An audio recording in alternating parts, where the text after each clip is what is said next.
هو انت ما دريتيش؟ خير؟ مش نبيهه اللي في بيت اختك ماتت، ورايا خدت اوضتها واجرتها من الباطن لروما الدلاله. روما؟ وهي روما محتاجه لسكن؟ ما هي ساكنه. ليه؟ هو انت ما تعرفيش روما الدلاله وازاي بتحب توفق الروس مع بعض؟ قصدك ايه؟ احسن واحده تزن على ودان النسوان لحد ما توقعهم. وانت عارفه اختك رايا بقى بتحب تغير الطقم اللي عندها كل شويه عشان الزباين ما يزهقوش. تاني سامعه يا سكينه ان البيت ما بيخلاش من الزباين والفلوس مش عارفين يودوها فين. البركه في حسب الله، بعطرها على مزاجه، غاوي منظرها ونفسه يبقى معلم. بس اني غلطت اني سبت لهم الجمل بمحمد. تاني شقيت لحد البيت ما انعرف. خلاص بقى يا سكينه، عوضك على الله. فضل يناكف ويكره فيا لحد ما خلاني نقول حقي برقبتي. بعتي هاتلنا ربع. يا اختي ما كفاياكي بقى، هو في حاجه جايباكي ورا غير السخامه اللي انت بتشربيها دي هي اللي بعداكي عن الدنيا والناس. مش قادره يا مريم، عاوزه ننسى اللي بيحصل لي ده. يا بت ما انت كده اللي بتهدي في نفسك. احمدي ربك ان انت بعيد عن الناس دي، دول عالم يتفات لهم بلاد. يا بت بصي لحالك وشوفي نفسك بقى وبطلي الزفت اللي انت بتشربيه ده. انا عارفه يا اختي مين اللي علمهولك. الله يكحمه مطرح ما راح. جوازته هي السبب في كل اللي بيحصل لي ده. ولا يا جابر؟ نعم. هات لنا 2 قهوه ورسلي حاجه. ما نجيبوا الربع احسن يا معلمه. الله يخرب بيتك يا ولا، انت قاطع ودانك وحدفها في حجرنا يا مدهول. يلا غور هات الطلب ومخصوم منك الاسبوع ده. انا بستغرب ايه ضروره اصدار قانون ممارسه البغاء ده؟ احنا كنا ناقصين قرف. ما هو الاحتلال اللي احنا فيه هو اللي ورا القانون ده، واكبر راس في البلد بياخد اوامره منهم عشان يفضل في الكرسي اللي قاعد فيه. احنا ما عندناش شغل دلوقتي غير اننا كل شويه نقوم نفتش على البيوت المرخصه ونقبض على اللي في البيوت السريه. ويا ريت جنابك نعرف البيوت السريه دي فين. احنا ما بنعرفهاش غير من البلاغات اللي اغلبها كيديه، واللي بيقولوا فيها الحق واللي زرع الخبيزه في وسط بيوت الاحرار. الاسكندرانيه دول دمهم خفيف قوي، سموا البيت البطال اللي في وسط بيوت الاحرار خبيزه. كتير قوي فكرت في الحكايه دي وضحكت. زي ما الخبيزه زرع شطاني، سموا البيت البطال اللي طالع في وسط بيوتهم خبيزه. احنا جنابك ما نقدرش نهاجم الخبيزه البيوت دي لان احنا ما نعرفهاش، لازم يبقى تحت ايدينا بلاغات حقيقيه. قصدك اننا نستنى حد من بيوت الاحرار تاخدوا النخوه ويبلغ؟ شوف يا ابراهيم افندي، اغلب الاحرار مش عايزين وجع دماغ، لان اللي بيعملوا البيوت دي ناس وشهم مكشوف وغالبا بيحميهم فتوات، علشان كده بيلتمسوا لهم العذر وبيقولوا بكره ربنا يتوب عليهم. يعني انت كده بتستنى السمنه من بطن النمله. جنابك مش متعود تقول امثال. من عاشر الام يا سيدي. وادي مثل كمان. سيبك بقى من الامثال دي، انا عايزك تروح لأس الفساد وتجمع لي تحريات منهم. قصد سعادتك بيوت البغاء المرخصه دي؟ بالظبط، دي اللي زحفوا منها كل اللي عملوا بيوت بطاله في وسط بيوت الاحرار. وهناك هتلاقي هدفك اللي بتدور عليه، عايقه غيرانه او متغاظه من السوق اللي اتفتحت جديده وبتنافسهم. مؤكد جنابك السوق دي هيبقى زباينها اكتر وانضف لانها في وسط بيوت الاحرار. طب واحنا نروح بعيد ليه؟ ما احنا ندور في بلاغات السرقه والنصب اللي زادت قوي من دول. وضح كلامك يا ابراهيم افندي، ايه علاقه السرقه والنصب بالبيوت البطاله؟ ما هو ده المناخ المناسب بقى يا فندم. كل ما تزيد الرجل على البيوت البطاله دي بقى كل ما تزيد بقى السرقه والنصب والاحتيال. عفارم عليك يا ابراهيم افندي. اذا اختار من رجالتك اللي يصلح لعمل التحريات في المناطق دي لانها خارج نطاق المراقبه، وابعت رجالتك يلموا لنا النسوان من القهاوي والنواصي والخمارات اللي جات لنا البلاغات دي فيهم. هاتوا دي، هاتوا دي، هاتوا دي، وهاتوا دي. في ايه؟ انا ما عملتش حاجه، بتمسكوني ليه؟ انت مريم زكي عبد اللطيف وشهرتك مريم الشاميه؟ ايوه يا سعاده البيه، شهرتي مريم الشاميه. عندها المتهمه شاويش. خش يا حرمه. هي تهمتها ايه يا سعاده البيه؟ انت تعرفي الحرمه دي؟ ايوه يا سعاده البيه، دي سكينه بنت همام. تعرفيها منين؟ صاحبتي يا سعاده البيه، الروح بالروح. عارفه هي بتشتغل ايه؟ على باب الله، بتلقط رزقها حسب التساهيل. يعني ايه حسب التساهيل؟ مريم قولي له الحقيقه، دول فاكرين انني ماشيه المشي البطال.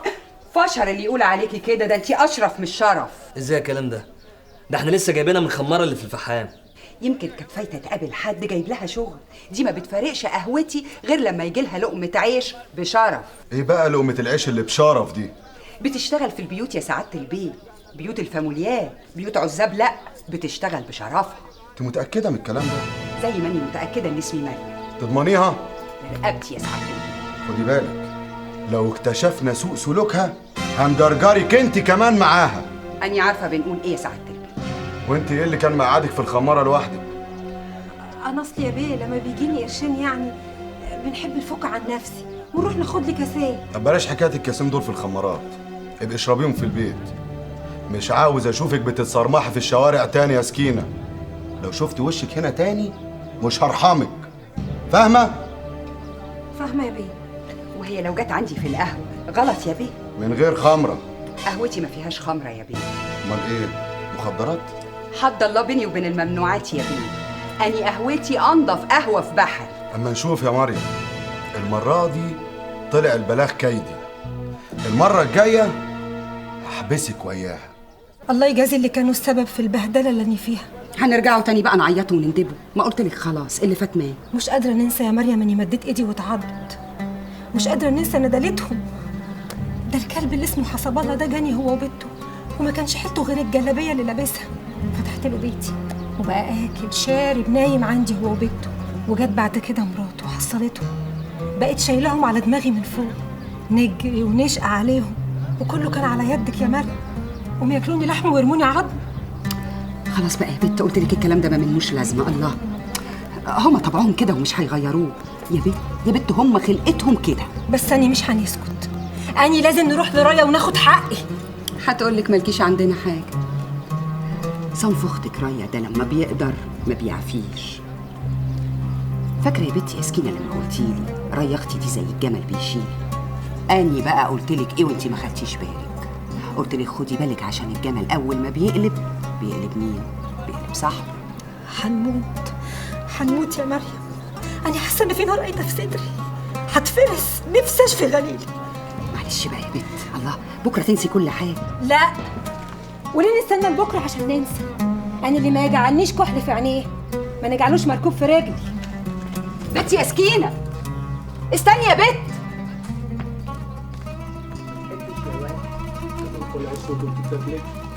العواف ياما. سكينة، انت فين يا حبيبتي؟ ازيك يا سكينة؟ والله كنا هنطمن عليك النهارده. تو ما افتكرت. لا فيك الخير. اقعدي كلي يا سكينة. رايا فين ياما؟ فوق، اقعدي. لا، أني طالعه لها ونازله لكم. أني ليا معاكم انتوا كمان حساب. حسابي؟ هو مش حسب الله هو اللي هيحاسبك. اصبر على رزقك يا واد، مش يمكن تشوفنا بقرشين؟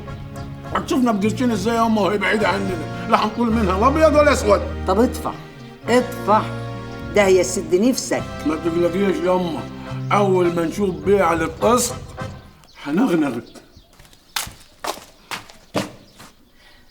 يا مرحب يا سكينة، أتاري البيت فج نور وبتاع يا أختي في حضني. يا دي النور، يا دي النور، منور باللي فيه يا معلمة. اخص عليكي يا بت، كده تروحي وتقولي عدولي. طب اسألي عليا، أني برضو اللي نسأل يا ريا. طب قولي نطمنوا على أختي اللي عايشة وحدانية.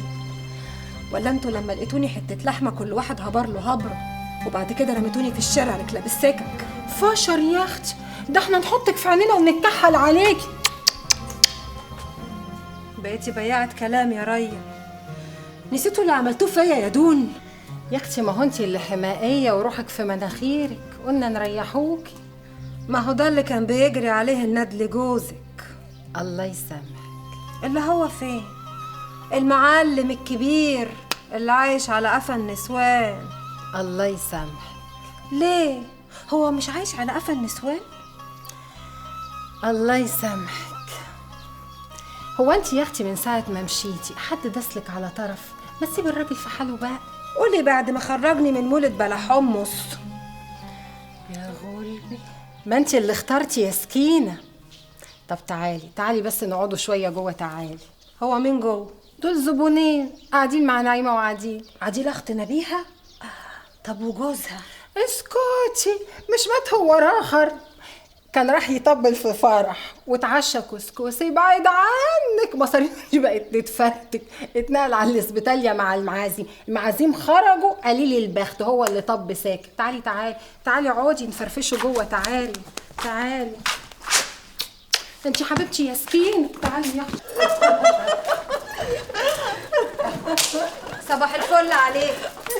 صباح النور على الورد وعلى البنور. يا احلى صباح على احلى الملاح. ازيك يا عديلة؟ عاش من شافك يا اختي. تحت النظر يا حبيبتي. ما تصب كاس لضيفتنا عديلة. من عينيا. حيلك حيلك يا الدلعادي، دي مش ضيفة، دي صاحبة بيت، دي سكينة اختي معلمة قد الدنيا. يا الف مرحبا. ما تتفضلي جنبي هنا يا ست الكل. اتنيل على عيني. ايه ده، وانا ماليش نصيب في القعدة دي ولا ايه؟ ازاي بقى يا معلمة؟ ده انت الخير والبركة. هي القعدة تحلى من غيرك يا قبلتي؟ جرى ايه يا عديلة؟ انت سايبة الجدعان قاعدين متشحتفين كده ليه؟ ما تقومي يا اختي توريهم الرقص. كان على عيني بس ما فيش قلاتية. ايوه بنتي يا نعيم، قومي يا بنت هاتي الطبلة من عند ام حافظ بسرعة يا بنت، وسكينة هتدقلي. لا يا اختي انا مزاجي مش رايق، صبولي كاس. هو احنا هنفضلوا كده على طول من كاس لكاس؟ الدماغ الصاحية دي نعمة، وصنوها لا تنسحب مني.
بنقول لك يا راي. ايوه يا اختي، انا محتاجه فلوس. ان شاء الله عدم بديع، انا كنت احتكم على ريحتها. سكينة، ازيك؟ مين؟ المعلم حسب الله. وايه اللي حدفك علينا الساعة دي؟ انا جايه ناخد بقيه حقي. هو انت ما بتشبعيش من قولة هات؟ وبعدين انت مش راجلك باعتلك فلوس ياما تكفيك 10 سنين؟ مين اللي طرش في ودنك الكلمتين دول؟ اللي جوزك باعت معاه الحاجة. ايوه صحيح يا بنت، نسيت نقولك، في جدع سأل عليكي من كام يوم وقال انه جاي من طرف جوز. ايوه، وقال انه باعت معاه حسبة 10 جنيه. يعني لا وصلنا ابيض ولا اسود. ولا انت يا اخويا بتقول كده عشان ما نقولكش هات؟ لا يا حبيبي، اي ما بنشحتش منك، انا جايه ناخد حقي. وطي حسك يا حبيبتي، الزبائن يقولوا ايه؟ يقولوا عليكوا دون قلالات القسط، بتاكلوا حقوق الناس. يا فتاح يا عليم، قال قاعدينك فيكوا شر الجايين. ايوه يا اخويا، خدوهم بالصوت. بقول لك ايه يا سكينه، انا ما بحبش العكننه. انا بقوم من النوم الصبح روحي في مناخيري وبقول يا شر الشر. ايوه عليكوا، هو انتوا كل ما تشوفوا بعض كده تقعدوا تتناقروا؟ ده ولا اللي فوق روس بعض. تعالي يا اختي، تعالي يا حبيبتي انزل عند امك. يعني خلاص لهفتوا حقي؟ يعني زي ما جيت زي ما رحت؟ سكينه، دوري على اتخن حيطه واخبطي راسك فيه. ما تتلم بقى الله. اقبلهم على عافيتك يا حسب الله، بس انا بنقول لك اهو، بكره تحتاجني. رايحه فين يا سكين؟ خدي يا بنت. ليه كده؟ ليه كده؟ هجيب لها منين؟ لو انت بتجيب حاجه ما تتلم بقى. يا حضرة المأمور، أنا عاوزة نقابل حضرة المأمور، الراجل الجدع اللي نجاني من ولاد الأبلسة اللي كانوا عايزين يتهموني زور إني بنمشي في السر. ما صدقهمش، ما سمعش كلامهم، خلاهم يتبطوا قفاهم يعمر عيش. عارف إنني ست شريفة وسمعتي أنضف من الصيني. يلا يا ولية من هنا بلاش دوشة. أنا مش هنتحرك من هنا غير لما نقابل حضرة المأمور. يا حضرة المأمور، لازم نقول له، لازم يعرف مين هم بقى اللي بيمشوا في السر وزرعوا الخبزة وسط بيوت الأحرار. يا بشارة بيه، يا حضرة المأمور، اوعى يا راجل انت ما تحوشنيش. يا حضرة المأمور لازم نقول له. يلا يا وليه من هنا بلاش دوشه. يا بشارة ايه الهوسه اللي بره دي؟ يا واحدة حضرة مجنونة المأمور. سكرانة واقفة قصاد الكراكون عاوزة تقابل جنابك. تقابلني؟ ما قالتش ليه؟ عمالة تزعق وتقول عاوزة تقول لجنابك مين اللي زرع خبيزة. طب خليهم يجيبوها. اني لازم نخش للمأمور. ايوه الراجل الجدع لازم يعرف كل حاجة. يلا يا وليه انت حضرة مأمور عايزك. الله يسترك يا اخويا.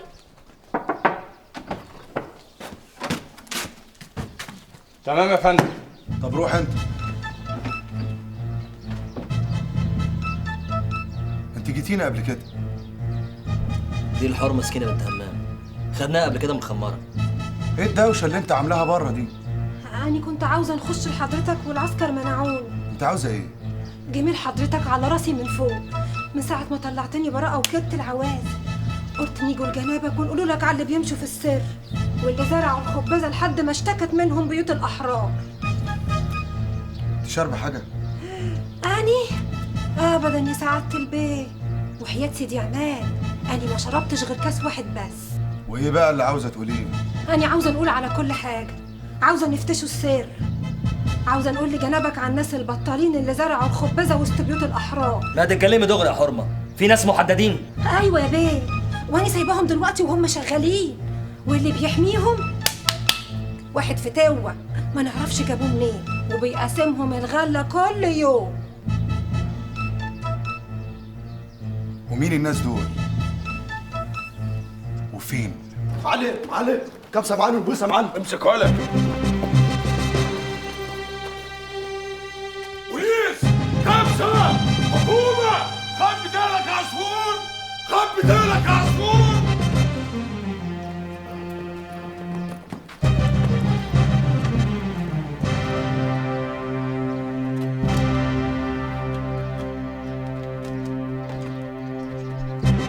قول يا فقير.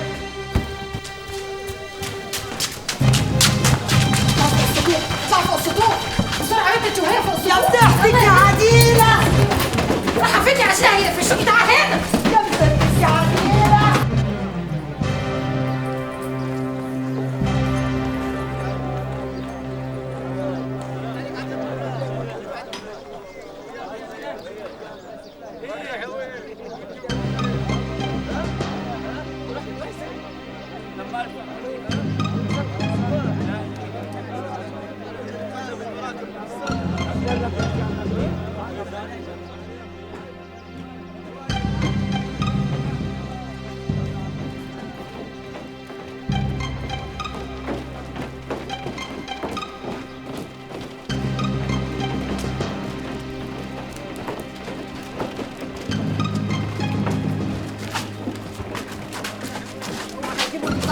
اوعى هنمشي براسي اوعى.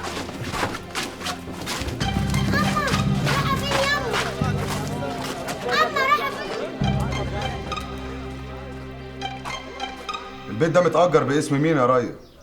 باسم جوزي يا سعادة البيه. اسمه ايه جوزك؟ اسمه حسب الله يا سعادة البيه. حسب الله ايه؟ حسب الله سعيد مرعي يا سعادة البيه. انتوا قبضتوا على حسب الله ده؟ في 3 رجاله بره. جوزي مش فيهم يا سعادة البيه. ما تتكلميش الا لما تتسالي. اما تسأل يا سعادة البيه. هو مش مقيم معاك في نفس البيت؟ ايوه يا سعادة البيه. امال هو فين؟ ما نعرفش يا بيه. واضح انه ما كانش موجود ساعه الكبسه جنابك. والجدع الفتوة اللي بيحميهم فين؟ اسمه ايه الفتوة اللي شغال معاكم يا ريا؟ شغال معانا في ايه يا بيه؟ انت هتستعبطي؟ مش عارفه شغال معاكم في ايه؟ احنا ما بنشتغلش في حاجه يا بيه. الجماعه اللي انتوا شفتوهم عندنا دول حبايبنا قاعدين بنتونس مع بعضينا. والخمره اللي كنتوا بتشربوها ولا نعرفوا راحتنا يا سعاده البيه. سعادتك اما دخلت عندنا شفت حد بيشرب خمره؟ انتوا ما ظبطتوهمش متلبسين؟ عيب يا بيه، احنا ناس اشراف يا بيه.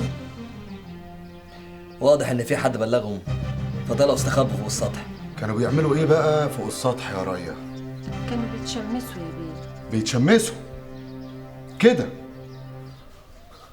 طب خليهم يدوروا لي على جوزها ده ويجيبوه لي من تحت الارض. جوزي ما عملش حاجه يا بيه. اخرسي. خير لاحظت يا بيه. وبعدين يا عرابي هنفضل مستخبيين كده على طول؟ نستخبى ليه يا جدع؟ احنا عملنا ايه عشان نستخبى؟ وبعدين انت كنت موجود. كل اللي كان بيجرى جوه ده ولا لك علم بيه، لانه كان بيتم من ورا ظهرك. ينصر دينك.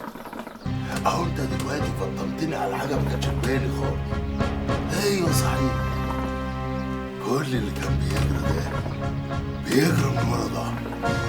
شوف، احنا نقوم دلوقتي نقعد قدام البيت ولا كاننا نعرف اي حاجه. لو جه البوليس خدك اوعى تقول ان في صله بيني وبين البيت. احنا اصحاب جدعانه ملناش اي دعوه بالخبيزه. ها اوعى تغلط وتقول لهم حاجه. اللي كانوا عندنا دول حبايبنا وقاعدين كنا بنتونس ببعضينا. احنا ناس اشراف مالناش دعوه بالمسخره والخبص. اوعى تغلط. قال احنا مالناش دعوه بالخبيزه ولا نعرفها ولا بنزرعها من اصله. اوعى تغلط.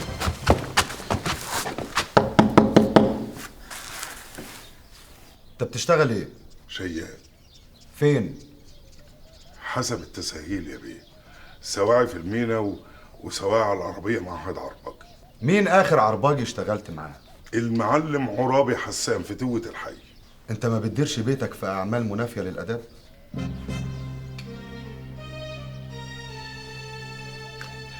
مش فاهم يا بيه. الخبص يعني. الخبص يعني ما بتزرعش الخبيزه؟ خبيزه يا بيه، احنا ناس اشراف بناكل لقمتنا بعرق جبيننا. انا بوكل عيالي بالحلال، وبعدين انا ما بحبش الخبيزه اقوم ازرعها. طب تقدر تقول لنا ايه بقى سبب وجود الرجاله والنسوان اللي مسكناهم عندك في البيت؟ ماني ما كنتش موجود يا بيه لما جيت وحضرتكم. وبعدين لا مؤاخذه انا راجل حر وشريف ما اسمحش باي مسخره في بيتي. طب تقدر تقول لنا بقى ايه سبب ان مراتك خبت النسوان والرجاله فوق السطح؟ ما هو انا ما كنتش موجود يا بيه، كنت في شغلي. افهم من كده ان مراتك اللي مشغله البيت من ورا ظهرك في اعمال منافيه للاداب. الله اعلم بقى. انا يا بيه اصل بخرج من النجمه ارجع بعد الليل ما يمسي. يعني هي اللي مشغله البيت من ورا ظهرك؟ يمكن بس ازاي يا بيه؟ بقول لحضرتك احنا ناس اشراف، وبعدين لا مؤاخذه مراتي هتزرع خبيزه في البيت اللي هي عايشه فيه هي وامها واخوها. تقبضتوا على اخوها؟ احنا ما لناش غير نمسكناهم بره جنابك، يظهر ما كانش موجود. انت مصر على اقوالك دي يا حسب الله؟ ما هو انا يا بيه ما عنديش لا مؤاخذه كلام تاني عشان اقوله.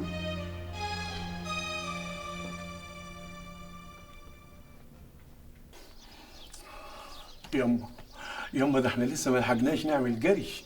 نعود كيف ونسيب اليغمه دي؟ يغمه؟ هو الحبس بقى يغمه؟ عايزنا نتحبس يا ابو العيله؟ ليه يما بس ليه؟ هو احنا بنعمل ايه؟ احنا بنسلك جواز ونكرس معسل بس. والحشيش يا واد اللي بتخنصره من الزباين وتروح تبيع. لا أنا مش هقعد هنا. أنا مش واخدة من القعاد هنا غير وجع الدماغ. يما ابو سيادك اقعد هنا وانا شايل لك نايبك معايا. ده يعني كل حته كانت كده ما جابتش نص فرنك. ها وحد قال لك تشيل لي نايبي؟ بتسرقني؟ بتسرق امك يا ابو العيله؟ لا يا أما لا، ده نسرق من العالم كله وما نسرقيش. خدي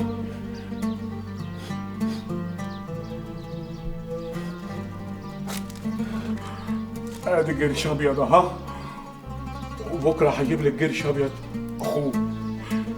بس اقعد يا أما وانا هنغلط. ما هو طول ما انت سايق العوج على امك ما ينفعش، هفضحك واجرسك.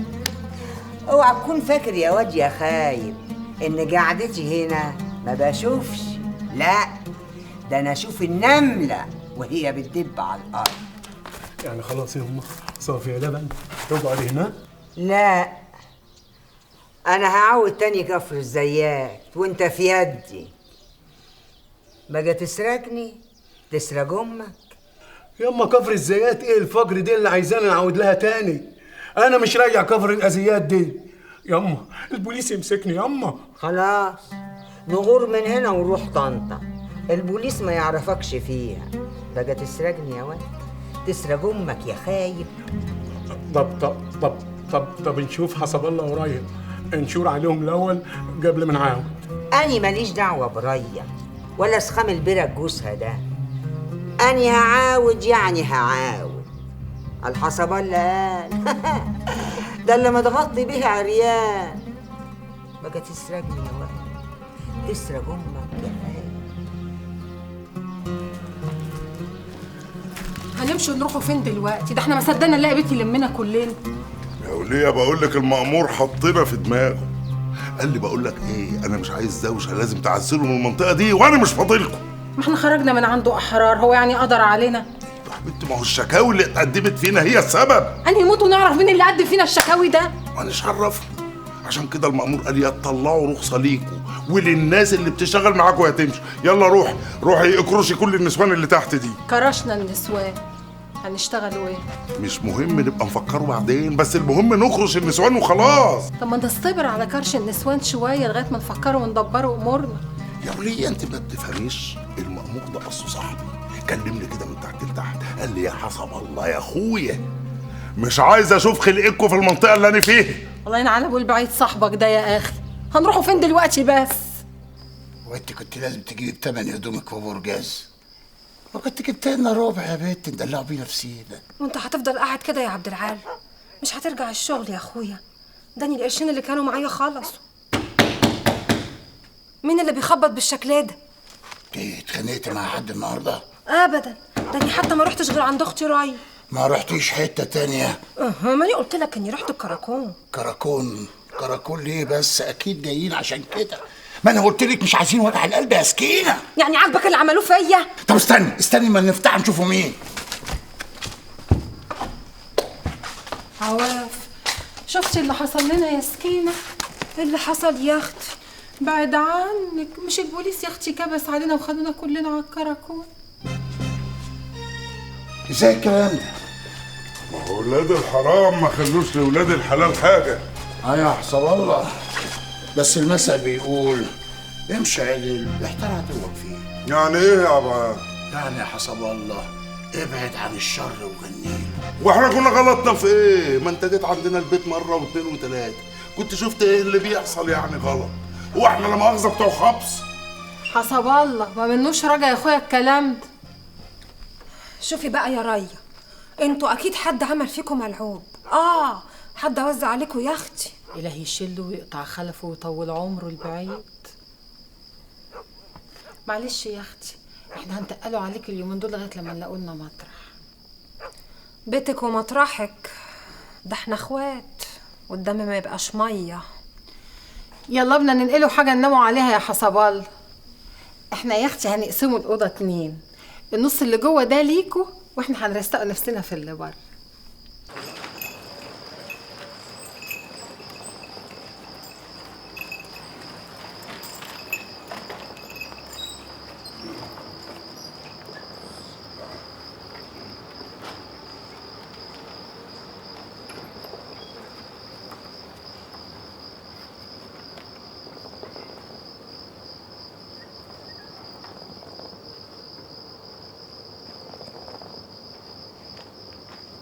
السلام عليكم. سلام ورحمة الله وبركاته. مبروك.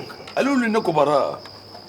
بس المأمور باين عليه مش هيسيبنا. معنى ايه الكلام ده؟ قال لي المرة الجاية مش هنعتقوكم. وانت ناوي على ايه؟ هنعزله نشوفوا لنا مطرح تاني. والشغل؟ هنكن شوية لغاية ما الأمور تهدى يعني. ناويين تسكنوا فين بقى؟ هنقعدوا عند سكينة شوية لغاية ما نلاقي مطرح. تبقى عملت طيب. أنا كمان بنفكر نسافر نشتغل في السلطة. يا أهلا يا أهلا. اتفضلي يا حبيبتي. وحشاني يا نازلة. انت اللي وحشاني يا اختي، اتفضلي استريحي. يزيد فضلك يا حبيبتي.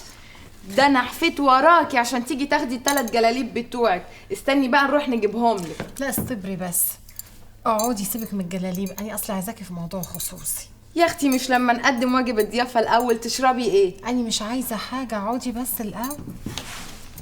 في ايه يا اختي؟ وغوشتيني.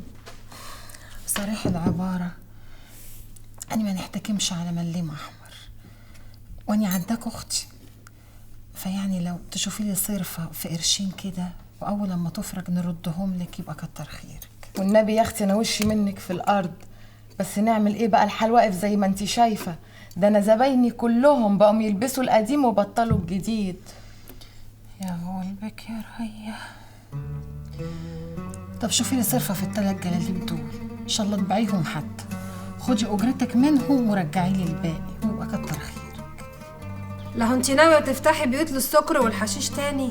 ايه ما كفاكيش اللي حصل؟ معلش، محدش بيتعلم بالساهل، والشاطر اللي يقف يتعلم عشان ما يقعش تاني. ما هو طول ما سبع البرومبا بتاعك رامي بلاء عليكي وقاعد لك زي العمل الراضي مش هينوبك غير اللي نابك. ده وجوده زي عدمه، قطيعه، عامل زي ازازه الخل، لا بيهش ولا بيهش، وكرشه المفتوح وهاتي. يعني انت تشقي وتتعبي وهو في الاخر ياخد شقاكي يصرفه على مزاجه؟ لحد امتى يا ريا؟ يبقى يقابلني لو طال مني مليم احمر. ده كلام يا اختي بنسمعه، ما هو انت اللي ولفتيه على كده، وقال ايه عمل لي معلم وكلمه كلمته. من هنا ورايح اني المعلمه، اذا مش عاجبه يروح مطرح ما جه. خلينا في المهم، تشتغلي معايا يا بنت؟ بس فين النسوان اللي هيفرفشوا القعده؟ اني هنجيبهم لك. امال البت روما اللي كانت بتسحب لك راحت فين؟ سيبك منها، دي مره قليله الاصل. اول ما الوليه قمر العايقه بعتت لها جرت عليها على طول. الوليه بنت الحرام عارفه انها بتشتغل معانا وسحبتها برضه. طب وهنعمل ايه؟ ما تحمليش هم، اني بقيت سحابه ما جابتهاش ولاده.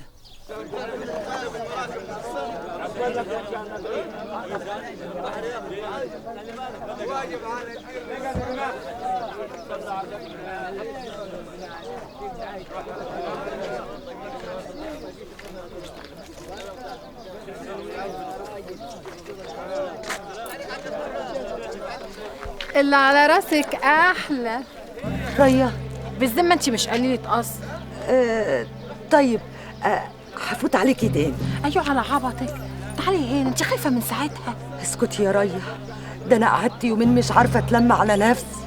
هو كان جرى ايه يعني؟ ما احنا خرجنا براءه ودخلنا الكراكون وخرجنا زي اشرف ناس. انتوا لسه قاعدين في البيت ده برضو؟ بعد عنك، ده الرجل بقتش تدب عليه ورزقه انقطع، ده اني بندور على مطرح تاني.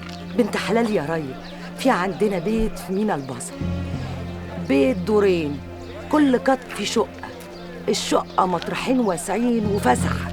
قريب منك يا عديله؟ في الحاره اللي جنبي لازم، بس في عيب واحد، بيطل على قهوه جوز اختي. وهو هيعمل لك ايه يعني؟ وليه حق عليكي؟ اسكتي يا ريا، ده راجل شراني، وبعدين اني ما بقتش عايزه نشتغل الشغلانه دي تاني. تقدري؟ طب اقولك ايه بقى، انت لا تقدري تستغني عن شغلتنا ولا عن فرفشتنا، وبكره هتيجي وهتشوفي.